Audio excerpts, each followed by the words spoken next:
जय हिंद मित्रांनो, बघा आपण समाज कल्याण विभाग पद भरती 2024 साठी TCS या पॅटर्न नुसार जे आहे आपण मराठी व्याकरणावरची आज सराव प्रश्नपत्रिका अभ्यासत आहोत। बघा ही प्रश्नपत्रिका पद गृहपाल पुरुष व महिला यासाठी खूपच इम्पॉर्टंट आहे।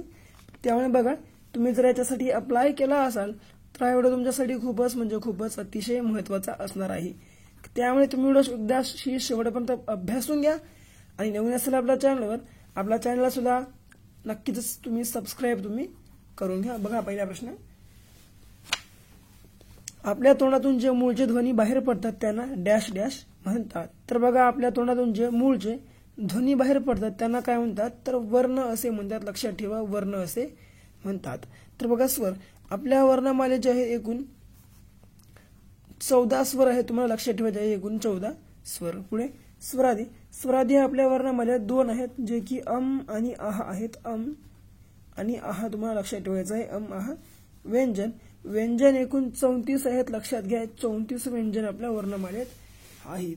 आणि एक महत्त्वाची गोष्ट म्हणजे तुमच्यासाठी आपल्या चॅनलवर जीके जीएस ची प्लेलिस्ट अवेलेबल आहे आणि मॅथ रिझनिंग ची सुद्धा प्लेलिस्ट अवेलेबल आहे, ते सुद्धा तुम्ही पाहू शकता।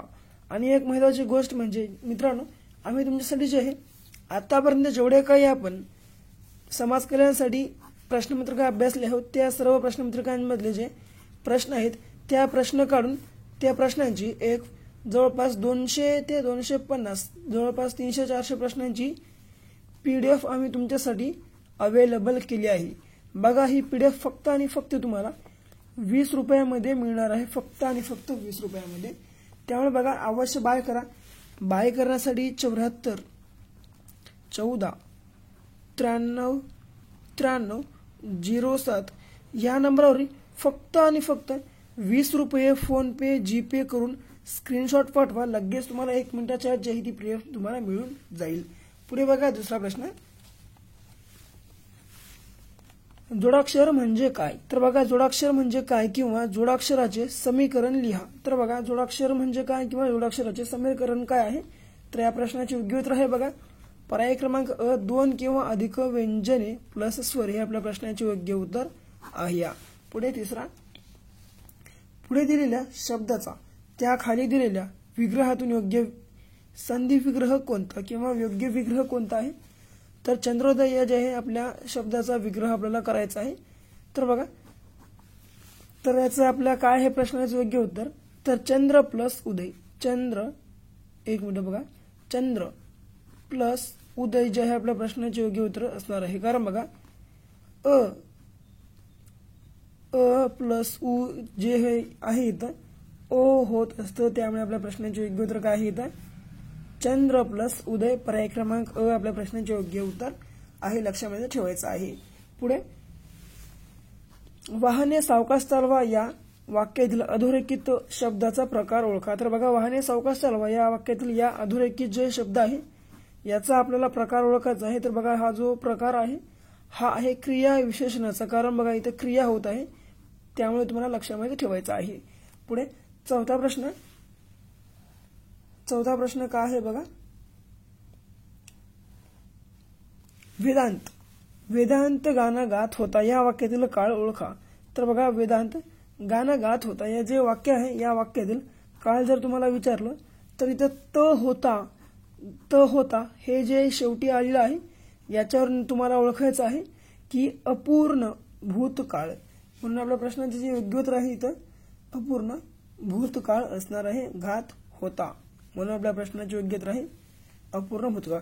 जर गात त आहे जर विचारलं असतं त आहे तर आपलं योग्य उत्तर काय असलं असतं अपूर्ण वर्तमान काळ। तिथं काय विचारलंय, वेदांत गाणे गात होता, होता म्हणून जे आहे होता म्हणजे भूतकाळच असणार आहे आणि त्यामध्ये त होता हे जर विचारलं तर त्यामुळे आपल्या प्रश्नाचे योग्य उत्तर काय आहे अपूर्ण भूतकाळ, म्हणजे सतत क्रिया जी आहे ती चालू होती। पुढे 6वा प्रश्न बघा, राजू अभ्यास कर या वाक्यातील क्रियापदाचा अर्थ सांगा। तर राजू अभ्यास कर या जे वाक्यातील क्रियापद आहे या क्रियापदाचा जे अर्थ आहे ते आहे बघा आज्ञार्थ या प्रकारचा, आज्ञार्थ या प्रकारचा, लक्षात घ्या आज्ञार्थ या प्रकारचा।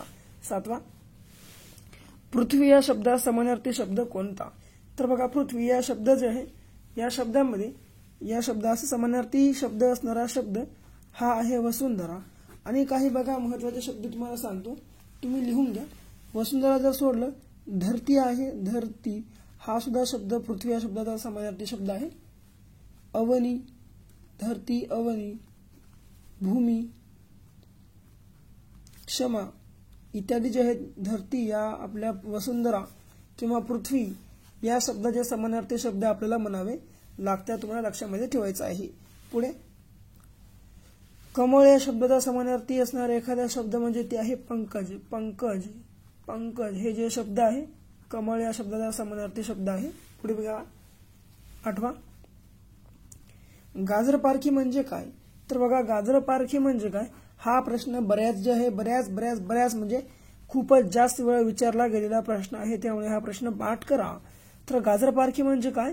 तर कसलीही पारख नसलेला किंवा कसलीच पारख नसणे म्हणजे गाजरपारखी. म्हणजेच आपल्या प्रश्नाचे योग्य पर्याय क्रमांक अ आहे. पुढे 9वा प्रश्न, मनात मांडे खाणे या वाक्प्रचाराचा योग्य अर्थ सांगा. तर मनात मांडे खाणे या जे वाक्यप्रचार आहे या वाक्यप्रचाराचा योग्य अर्थ तुम्हा सर्वांना जे आहे काय आहे तर लक्षामध्ये घ्या, मनोराज्य करणे हे आपल्या प्रश्नाचे योग्य उत्तर आहे, मनोराज्य करणे. पुढे बघा आता शेवटचा प्रश्न. शेवटचा प्रश्न नेहमी तुमच्यासाठी असतो आणि हा सुद्धा तुमच्यासाठीच असणार आहे. बघा काय आहे, शकुंतलम. शकुंतलम हे काव्य कोणी रचले किंवा शकुंतलम या काव्याचे रचनाकार कोणी आहेत? तर हे जे आहे आपल्या प्रश्नाचे योग्य उत्तर तुम्हा सर्वांना आपल्या व्हिडिओच्या कमेंट बॉक्समध्ये कमेंटमध्ये द्यायचे आहे. आणि व्हिडिओ आवडला असेल तर आपल्या व्हिडिओला एक लाईक करून टाका आणि हा तुमच्या मित्रमैत्रिणींना जो आहे व्हिडिओ जरूर शेअर करून टाका. आत्तापर्यंत आमच्या चॅनेलला सबस्क्राईब तुम्ही केलं नसेल अवश्य सबस्क्राईब सुद्धा करून घ्या. परत भेटू अशाच एका नवीन व्हिडिओ सोबत. तोपर्यंत पाहत राहा आपला आवडतं युट्यूब चॅनल. धन्यवाद.